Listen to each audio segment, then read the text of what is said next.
Bom dia, pais, mães, dos nossos alunos e alunos do Colégio Caminhos Colinas. Hoje nós vamos falar de um assunto que é mais sério, assim, então, mas é muito importante. Então, eu sou o Roberto Eda, sou um professor aqui do colégio, fundador do colégio, estou aqui com o professor Evandro Faustino, que também é fundador do colégio, né?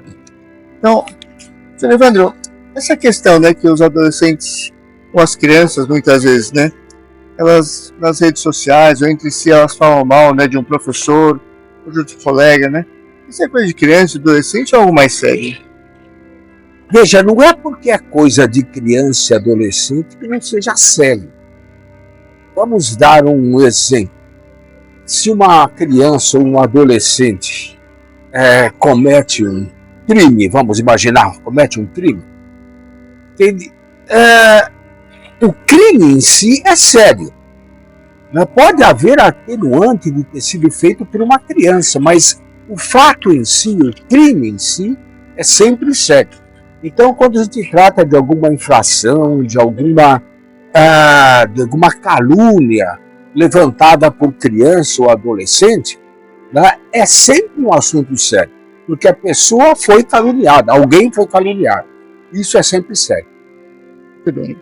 Então, isso inclusive, é tipificado como crime na lei brasileira. Então, quando as crianças ou os adolescentes fazem alguma coisa assim, elas cometem um crime, mas lógico, porque tem menos de 18 anos, quem vai ser responsabilizado por isso são os pais, né, os responsáveis pelas crianças e os adolescentes. Mas mais do que falar sobre o crime, né, o que nos interessa hoje é pensar no crescimento das crianças, né. O senhor Evandro, assim, do ponto de vista antropológico, né, tudo que nos interessa de informação, qual que é a profundidade, né, desse assunto? A profundidade da infração, do crime, ou a profundidade disso na criança? Isso na criança. Na criança, veja. Alguém poderia dizer, bom, está bom, eu concordo com você, isso é um assunto sério, alguém foi, vamos supor, insultado, alguém foi caluniado, mas a criança em si, precisa levar em consideração que ela é criança. Sim, nós vamos levar em consideração que ela é criança, mas vamos imaginar o efeito negativo que isso faz nela mesma. Vamos imaginar que a criança seja acostumada a fazer um ato errado qualquer. Ele faz o ato errado sem saber que no momento, vamos supor que ele sem saber que é errado, mas ele vai se acostumando com o erro, vai criando uma connaturalidade com a coisa errada. Se ele não é censurado, se ele não é punido, se ele não é advertido, o que acontece é que ele vai se acostumar com isso, vai achar natural. Ninguém falou nada comigo, ninguém me advertiu, então é natural, eu posso continuar fazendo. Agora, a formação, né, sobre o que é a verdade para essa criança, para o adolescente, né, como é que ela se ressente? Como é que a criança se ressente em relação à verdade? A criança aprende instintivamente, aprende com a mãe, desde pequenininha, que existem coisas verdadeiras e falsas. Na cabeça da criança é mais fácil ela entender que isso é bonito ou isso é feio. A criança, geralmente, a mãe, quando adverte a criança de alguma coisa que está errada, ela diz, não faça isso porque é feio. Porque a criança entende mais facilmente dizer que é feio do que dizer que é errado. Mas o fato é que, para a criança, o feio está associado ao errado. Mas se uma coisa é permitida, ela deixa de ser feia, portanto deixa de ser errada. Na cabeça da criança se forma uma moral que não é a moral correta, se forma uma moral falsa. E pior do que isso, essa moral fica sendo apoiada ou justificada pela omissão dos pais. Alguém pode dizer, não, mas o pai nunca disse que isso é certo. Tudo bem, mas também nunca disse que é errado. Entende? E é necessário que o pai, quando a coisa é errada, que a mãe, quando a coisa é errada, a mãe advirta e diga, olha, isso não se faz, isso é errado. Tá? Sim, então, nesse caso específico, né, também para os pais e mães que estão chegando agora, né, que estão pensando assim, mas por que os professores estão falando disso agora, né? O que aconteceu, né? Imagina o seguinte, né? Se a gente tem um professor, né? Que ele é bravo, né? Ou ele é mais firme nas notas. E aí os professores, os alunos começam a falar mal dele por causa disso. Então, como é que fica, entende, professor? Como é que o professor ou a professora se sente se souber disso? Como é que a professora insultada ou caluniada se sente? Nesses grupos de alunos, né? Como é que ela não está sabendo? Eles estão falando mal dela. Entendi. Bom, eu acho que é mais fácil explicar isso se nós personalizarmos o problema. Entende? Às vezes a gente só entende a gravidade de um problema quando a gente personaliza, ou seja, quando a gente pergunta o que eu sentiria se isso tivesse acontecido comigo. Vamos imaginar então que um de nós, o senhor pai, senhora mãe, eu, nós entremos no colégio e de repente eu percebo que todos os alunos, os colegas mesmo, estão olhando para mim de uma forma desconfiada, de uma forma receosa, evitam me cumprimentar, e eu não tenho na minha consciência nada que me acuse. Fico perguntando o que está acontecendo. Eu me sinto numa situação medonha, e eu tenho até vergonha de perguntar, eu tenho medo de perguntar. Isso aconteceu uma vez na vida com qualquer um de nós. Houve momentos na nossa vida que nós fomos incompreendidos, ou que nós, sem saber, estávamos sendo mal vistos pelos outros. Pior de tudo é isso, eu sem saber. A gente não sabia por que estava acontecendo conosco. Imagine isso na situação de uma professora, uma jovem professora, por exemplo, que entra no colégio e de repente vê as meninas do terceiro ano do ensino médio, quase da mesma idade que ela, olhando para ela de uma forma maliciosa, ou receosa, ou debochando, né? E ela nem sequer sabe o motivo. Imagina a situação. É essa situação que qualquer um de nós sentiria. Então, quando uma pessoa, né, um professor ou professora, se torna alvo de calúnia, difamação, isso é muito grave, porque ela deixa de ser vista como pessoa. E o maior problema na escola é que a gente perde um ambiente bom. Então, aí começa a nascer uma desconfiança, e nós vamos dar exemplos. O ambiente é sempre formado por confiança. Não, um bom ambiente em qualquer local, num clube, numa família, na escola, na igreja, em qualquer local, o bom ambiente se faz quando as pessoas se olhem uma para as outras, sorriem, cumprimentam de longe. Né? Quando alguém me cumprimenta de longe, faz um tchauzinho de longe, eu percebo que existe um ambiente de confiança. Entende? Eu me sinto bem naquele local. Agora, se ninguém me cumprimenta, se eu aceno para alguém, a pessoa vira a cara, o que está acontecendo? Percebe que isso mina qualquer ambiente, torna qualquer ambiente impossível de viver. Imagina uma escola. Imagina a professora entrando em aula numa situação dessas. Então, e aí, professor, nesse ambiente, né, em que as pessoas começam a desconfiar umas das outras, é possível ter liberdade verdadeira? Eu peço que vocês julguem. Eu posso exercer a minha liberdade num ambiente assim? Teoricamente, nós poderíamos dizer o seguinte: bom, se eu sou inocente, porque muita gente argumenta assim, né? Se eu não fiz nada, eu não tenho nada a temer. Se eu não fiz nada, eu estou com a consciência tranquila, então posso me comportar bem em qualquer ambiente. Mas nós sabemos que não é assim. Porque eu estou com a consciência tranquila, mas eu percebo em volta de mim aquele ar que me tolhe a liberdade. Eu não posso ser eu mesmo. A liberdade está ligada à verdade. Como eu nem sei direito o que está acontecendo, como é que eu vou poder me sentir livre? Eu vou me sentir mal. A pessoa se sente mal. Os alunos que não estão sabendo do assunto também se sentem mal. E cria-se não só em relação à professora, mas em relação a todos os alunos, se cria um ambiente de desconfiança. Isso pode acontecer comigo também. Cria-se um ambiente de medo. eu vou ficar quieto, não vou falar nada, não vou exprimir a minha opinião, porque vai que faça uma calúnia para mim também. Então é melhor ficar quieto.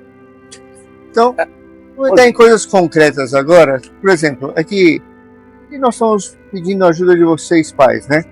Porque se existe um grupinho, por exemplo, de alunas, né, que falam mal de uma professora, difamam, a gente aqui como professor, diretor, nós não temos poder nenhum, né? A gente não pode exigir, me mostre o seu celular, me mostre o seu grupo. Nesse sentido, professor, a autoridade dos pais, né, a responsabilidade é única, né? Os pais, qual é o papel dos pais? O colégio não tem autoridade, nem deve ter. Né? O colégio não tem autoridade, nem deve ter autoridade para ficar olhando nas redes sociais dos alunos, pedindo para que a menina ou o rapaz me mostre o celular dele para que eu veja o que ele está postando. Nós não temos essa autoridade. E é bom que não tenhamos, né? É bom que não tenhamos. Essa autoridade compete exclusivamente aos pais. E por isso a responsabilidade disso compete exclusivamente aos pais também. Faz parte dessa educação nova, moderna, e a educação em que nós vivemos nas redes sociais, essa educação que nós percebemos que nossos filhos estão vivendo nesse outro mundo, que é o mundo da rede social, faz parte da nossa educação, da educação dos nossos filhos, nós perguntarmos para eles onde é que vocês estão indo. Se eu pergunto para minha filha de 14 anos de idade, onde é que você esteve? Se eu pergunto para o meu filho de 16 anos de idade, onde é que você foi? E eu tenho autoridade para isso? Quando o meu filho de 16, a menina de 14, entra na rede social, eu preciso também perguntar onde é que você está. É lógico. Não estou vendo. Eu não estou vendo, então não preciso perguntar nada. Sim, você não está vendo, porque não quer, né? Mas os milhares de pessoas no mundo inteiro estão vendo. Estão vendo a sua filha fazendo uma coisa bonita, por exemplo, que merece elogio, ou fazendo uma barbaridade que merece censura, sem dúvida. Então, coisas concretas, assim, para vocês entenderem o que nós estamos falando. Então, algumas vezes acontece, né, que se publica, né, um professor, que aí ele coloca, posto num meme, né? Para quem não sabe, são figurinhas que vão estando na rede social. Então, aí o professor é colocado do lado do Hitler, né? Como se fosse um amigo, né? Essas mensagens de inteligência artificial, né? Ou coloca uma professora, põe o rosto dela, né? No corpo de uma mulher que está semi-nua, né? E publicam isso. Então, essa coisa, professor, não é uma coisa engraçadinha, né? É terrível isso, né? De novo, eu repito, o senhor, a senhora gostariam que isso acontecesse com vocês? Que a sua filha ou o seu vizinho ou qualquer pessoa colocasse, fizesse uma caricatura dessas? E é tão fácil fazer isso hoje em dia. A tecnologia, que é maravilhosa por um lado, por outro lado, nos permite fazer essas barbaridades. Eu pego o rosto da minha filha e coloco o rosto no corpo de uma sem vergonha qualquer. Então, imagine, é preciso que a gente entenda que isso corresponde aos piores instintos que se podiam fazer antigamente. Então, é uma coisa que o pai e a mãe precisam olhar, os pais e a mãe precisam cuidar. É necessário que vocês tenham autoridade para isso, vocês pais e mães, que precisam e devem exercer essa autoridade no próprio bem dos seus filhos. Não é só para evitar a calúnia social, é para o próprio bem dos seus filhos. É preciso. Vocês argumentam, podem argumentar. Ah, mas ele é pequeno e ele não sabe o que está fazendo. Sim, então eu dou um exemplo. Imagine que seu filho de 5 anos de idade, de 6 anos de idade, está na cozinha, a senhora está cozinhando um doce lá qualquer, a panela do doce está no fogão, está um calor tremendo, a panela está muito quente e seu filho vai colocar a mão na panela. Você, como mãe, imediatamente tira a mão do filho. Não interessa se ele quer colocar. A senhora sabe que isso não deve ser feito, o próprio bem dele. É ele que vai se queimar. Porque a mesma coisa, a mesmíssima coisa acontece quando uma criança posta na rede social uma barbaridade qualquer que vai ser identificada, que não tem nada na internet que não seja identificado, se descobre tudo o que se faz e vai cair então a responsabilidade, a culpa, a mão queimada, vai cair na sua filha. E aí, nesse ponto, né, a gente estava conversando outro dia, eu e o professor Evandro, na questão que nós estamos falando, a mão queimada é que se vocês deixam a criança sem visão, elas deixam fazer o que elas quiserem na rede social, o problema é que o que queima é a alma delas. E fica a cicatriz para sempre. Sim. Entende? Não adianta dizer, não, a gente remedia, não dá para remediar. Entende? Por mais que a gente tente remediar, vamos supor que a senhora peça para a menina pedir desculpas à internet, que a senhora peça para a menina, não vai pedir em primeiro lugar, né?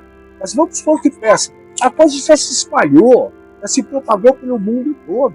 É praticamente impossível a reparação nesse mundo da internet. Não se trata de uma aldeia pequena, não se trata de um bairro onde todo mundo se conhece e onde a gente pode dizer, olha, foi mal, não é isso que aconteceu, a minha filha falou uma mentira, ela está pedindo desculpa e tudo bem. Não é isso, aqui não dá mais para pedir desculpa. A coisa cresce de tal maneira que fica impossível. Coisas concretas assim, a gente falou do meme, né? Mas vamos supor assim que, por exemplo, o professor é visto um dia no shopping, né? E na escola, lógico, não tem fumo, nada. Mas vamos supor que um professor fume, né? Não é proibido. Tá fumando, aí o aluno fala pro outro assim, eu vi o professor lá tava fumando, né? E o outro diz assim, eu achei maconha. E o terceiro diz assim, ele fuma maconha e começa a falar pros outros. Uma professora, entende? Que tá andando um dia no parque, e aí ela tá andando com um primo, né? E aí uma menina olha pra ela assim, outro dia eu vi a professora andando com um homem que não era o marido dela. Eu acho que ela tem um amante. E outra assim, a professora falando tem um amante. Isso é mais grave que um meme, né, professor? Esse exemplo que o professor Roberto está dando, todos vocês conhecem. Todos vocês já ouviram falar de coisas assim. Uma fala que tem uma aparência de verdade e que vai sendo aumentada cada vez mais e que cada pessoa que repete vai aumentando a malícia do fato. E quando chega no final, fica uma barbaridade. Quem é culpado? Teoricamente, todo mundo podia dizer, não, ninguém é culpado, cada um acrescentou um pouquinho. Na prática, todos são culpados. Porque todos sabem que eu conto alguma coisa e o outro vai repetir, ele vai acrescentar. Ele vai acrescentar um detalhe, ele vai mudar alguma coisa e, infelizmente, na maior parte das vezes, o detalhe acrescentado não é para o bem, mas é para o mal. O detalhe acrescentado é sempre uma calúnia, uma malícia, alguma coisa a mais. E às vezes a professora passeando com o primo no parque se torna uma barbaridade que eu nem quero mencionar. E, professor, quando as pessoas estão em grupo, né? Esses grupos que estão no WhatsApp, assim, eles podem se sentir menos responsáveis, menos culpados, porque estão nessa dinâmica de grupo? É aquela história, se eu fiz sozinho, a culpa é minha. Mas se eu faço em conjunto, se eu faço uma barbaridade em 10, a culpa é dos 10. Então alguém pode dizer, bom, então a culpa está dividida. Cada um tem só um décimo da culpa. Em primeiro lugar, está errado. Porque se eu estou lá e vi o outro fazendo uma barbaridade e não fiz nada, eu assumo a culpa dele também. E segundo, pior ainda, é que em vez de um ficar sabendo, 10 ficam sabendo. A calúnia se multiplica no grupo e se multiplica muitíssimo mais ainda na rede social. É um horror, gente. Gente, coisas concretas assim, né? É importante que vocês saibam, assim, é que nós, nesse primeiro semestre, essas coisas acontecem no mundo inteiro, acontece em outros ambientes, em outras escolas, mas quando a gente percebe aqui, a gente vai a fundo nisso. Então, nós decidimos gravar o vídeo porque a gente viu, nós estamos acompanhando muitas manifestações e a gente acredita que vocês precisam saber o que está acontecendo. Não vamos citar nomes, né?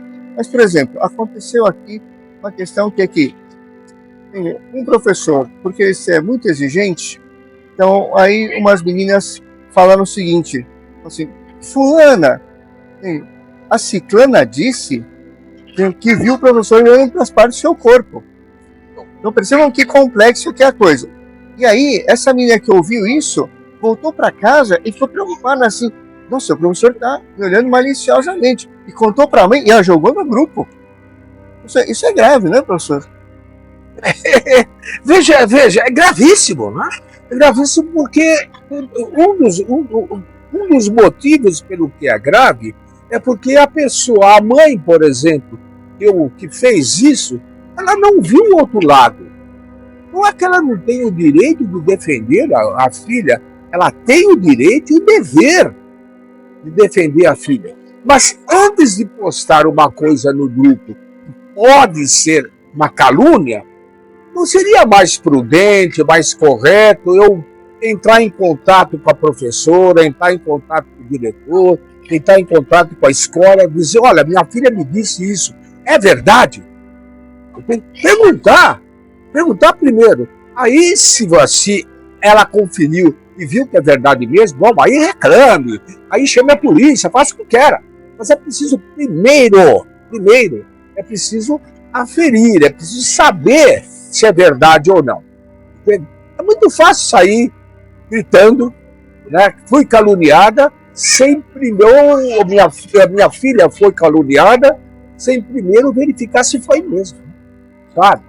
Agora, vamos agora ver o problema da formação dessas crianças, né? Porque, imagina, a malícia da menina, entende, que falou, veja, ela falou para uma que não foi ela não protagonizou nada. Eu ouvi falar que a ciclana, entende, viu você sendo observado pelo professor. Isso assim, é muito elaborado, né, professor? É muito, todos nós temos essa tendência, né? Eu tô louco para falar alguma coisa, uma malícia, tô louco para falar uma calúnia, mas eu não tenho certeza, senão não seria calúnia.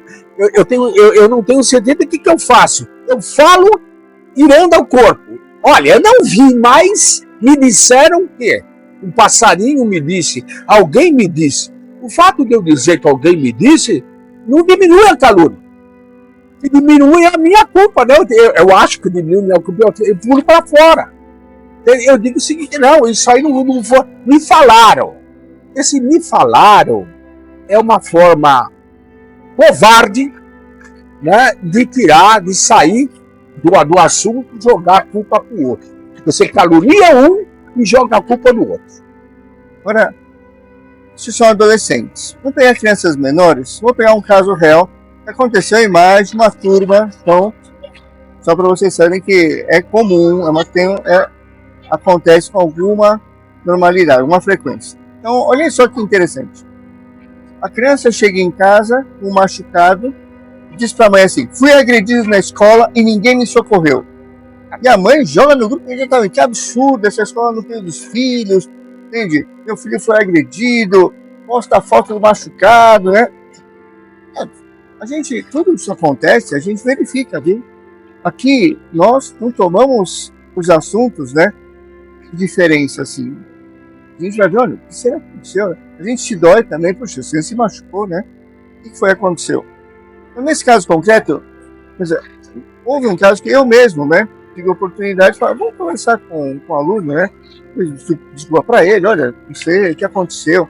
Então, primeiro, aí a gente foi conversando e ele naturalmente falou assim, não tinha nenhum adulto perto.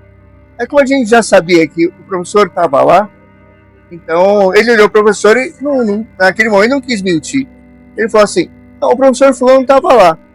Então o professor falou, o que eles estavam fazendo? Olha, o que eu vi é que eles estavam brincando de pega-pega. Você estava brincando de pega-pega? Eu estava, mas eu fui agredido. Tá, como é que foi isso? Você estava brincando de pega-pega? Sim, mas fulano veio Entende? E na hora que ele me pegou, ele empurrou, aí eu caí. Não, peraí, você tava brincando de pega-pega. Mas você tem certeza que... Você sabe quem foi? Você sabe que foi de propósito? Não, eu sei quem foi. Aí a gente viu o nome, chamou o garoto, falou em particular, você tá brincando de pega-pega? Você empurrou fulano? Não, eu empurrei fulano. Então a gente foi lá e pôs um na frente do outro, e ele falou que ele empurrou. Não, eu peguei ele, mas eu não queria machucar ele, a gente tava brincando. Né? Aí o... Repara como a coisa muda, como a versão do fato vai mudando, quando se tem calma, se pergunta para o aluno, o próprio aluno, que na hora que ele foi reclamar, que ele estava nervoso, ele percebeu, falei besteira, não é bem assim.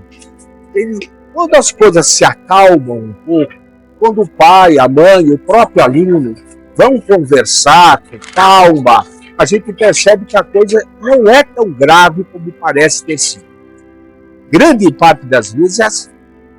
E aí, é muito interessante que o segundo aluno, que é aquele que eles disseram que tinha agredido, o primeiro disse que tinha agredido ele falou assim, não, eu não agredi, então, mas foi sem querer, mas então você pede desculpa. Eu peço desculpa. Mas ele depois veio e me deu um soco. Opa! O primeiro aluno que tinha acusado, a gente perguntou, você foi lá e deu um soco? Eu dei um soco, ele fez de propósito. Fulano, ele não fez de propósito. Ele acabou de pedir desculpa, mas dizendo que ele não fez de propósito. Desculpa porque ele não sabia. Mas você deu um soco, mas você quis dar um soco. Não, eu quis dar um soco. Mas não pode fazer isso. Chamar um professor. Você imagina. E aí, o que a gente descobriu, né? Que no fundo ele estava com muito medo, justamente porque ele deu um soco, entende? Ele estava tentando se proteger, entende? Das consequências disso que ele fez. Era outra história. E aí, professor Evandro? O senhor tem mais experiência que eu, né? Mas todos os anos acontece várias vezes. Tem uma mãe de meninos, né, de 8, 9, 10 anos, dizendo assim, meu filho não mente. Desculpe a risada, tá bem, senhoras mamães? Eu conheci uma diretora muito veterana no assunto, e que quando a mãe dizia para ela, o meu filho não mente, ela respondia, olha, seu filho não mente, mas meus alunos mentem. Né? E infelizmente é verdade, eles mentem sim. Eles mentem não é por uma grande malícia, mas para fugir da responsabilidade. Então, eles inventam na hora qualquer coisa para fugir da responsabilidade. A senhora conhece isso em casa. Entende? Sua filha, seu filho, fez isso 1000 vezes em casa. Não é que eles sejam maliciosos, que eles sejam bandidos. Não, mas vamos supor, é a primeira reação natural. É necessário que eles se eduquem, tenha virtude para perceber. Depois, opa, fiz errado, não devia ter feito assim. É necessário que isso seja educado. Mas não estamos censurando o filho de ninguém. Não estamos censurando ninguém. Então, só dizendo, é natural, é necessário que a senhora, o senhor, pense, talvez ele esteja dizendo mentira. Vamos perguntar com calma, vamos conferir. Os senhores fazem isso em casa. Qualquer pai, qualquer mãe faz isso em casa. Sabe que é assim. Repito, né? O que a gente está querendo aqui nesse vídeo de hoje não é acusar ninguém, não é se proteger. O importante é que nós, como adultos, nós nos entendamos e garantamos o bom ambiente da escola. É um ambiente muito alegre, de confiança. A gente não pode perder isso. A naturalidade com que essa criançada passa por aqui. 2 ou 3 passaram em frente à câmera. Esse ambiente é um ambiente sadio de escola. É um ambiente de confiança. Né? Não, eu posso até passar na frente da câmera do diretor aqui, que ele não vai dar bronca. Entende? Tudo bem, é isso mesmo.